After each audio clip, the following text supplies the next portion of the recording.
All right, YouTube. I'm gonna do some wiring on this Corvette here. Somebody hacked it up, so this is gonna be part of the series of C3 wiring and everything else that's been done to it. We're gonna try to fix it here. So I'm turn you around and show you some of the things that's going on. So in here we have one of the main power wires. This powers this big one. It comes from the starter and it powers the fuse box. So probably what I'm going to do is take that out and power it from the battery direct instead of going all the way down by the hot manifold and down to the starter. So that's something I commonly do. Just got to, run it down through the floor carefully so people, don't step on it. It wears out that way. Some of the other things is that this one here, this went to the wiper. This one over here to this wiper micro switch, which is there, and that told the door. Used to be a door on here that would open and let the wipers out, and if the door was shut, that micro switch wouldn't let the wipers start. So, that's got to be overrode, or else you're not gonna have wipers because it's not gonna let it come on. So the wipers were disconnected down here, so I reconnected them, and the cover's missing here. So I've got all that going on. I'm not sure exactly what that is. So what I do, if I don't know what they do, I'll label them as unknown. This one is a fusible link. It's also burned. So gotta figure that fusible link out. This is supposedly for the horn. It's quite a contraption just for a horn.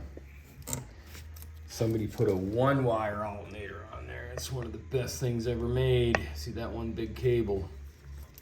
That's it. Goes to your battery. Pretty sweet. I'm assuming that this is the old alternator wires coming up through here. So I'm gonna go ahead and remove that completely, the wires all the way to where they go. So I do have a wiring schematic here, a diagram for 68. It's not colored, so it's not much fun. There's two of them. You should try to get a colored one, even if it costs you a little bit of money. It might work better for you. So that's what's going on up here. Really, this car would run on pretty much two wires.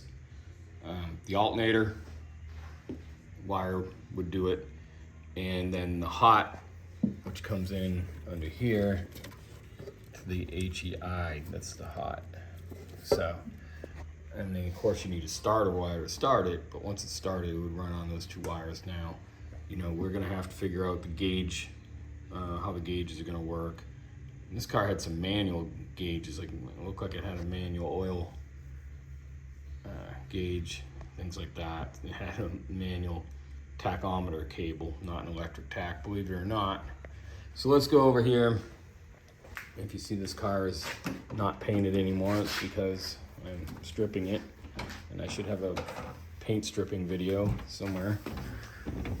So in here, what I've had to do is try to figure out strands of wires. So here, they're all messed up, so I tape them together temporarily with just some tape.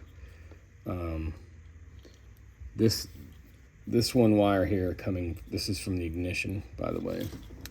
That wire, it went to this. See that little strand right there?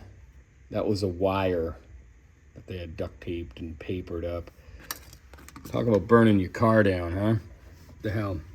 So anyway, I try to compartmentalize, I guess, is each bit of wire. These wires here, they did this. I got them all nice. They were crazy looking. I didn't know why they did this. Well, there must have been a clip, and this goes down. Let's see if I can catch this. This goes down to must be the tail lights. So all that is tail light, and they didn't have the right clip, so they made their own, and it's quite a mess. And I've had to actually temporarily tape some there together, and I'm going to go back through here and just completely redo this, either with a clip, or I'm going to solder them back together like they're supposed to be. So you can see that I started labeling, you know, different things. If I don't, you know, this one here is the fuel, but it's also got a line off there. So over here, see that I've labeled that one. That's the blower. All these lights are all together. Then there's a whole bunch of unknowns here. So that's how I did that. Let's see this. This is the ignition key with the wires. They're in good shape. Got that. Went ahead and taped this because that's where it's supposed to go, is on the column, not necessarily right there near the wheel, but it's a good spot for it for now. A couple more questionable, put question marks on them when I don't know where they go. There's some dead ends there. I tape them off so they don't, you know, spark up when I put the battery on.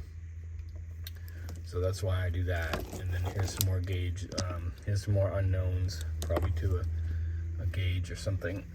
I don't know where that goes.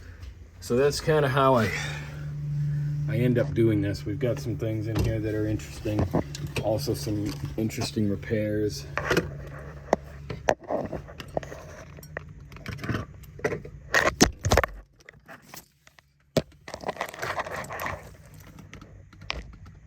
So I don't know why. Let's see. That's the brake light switch right there. I don't know what that's all about, that tape on the brake pedal. So there's the fuse box, the old kind with glass fuses, which is fine. You have to clean up the metal contacts and probably just put some new fuses in it.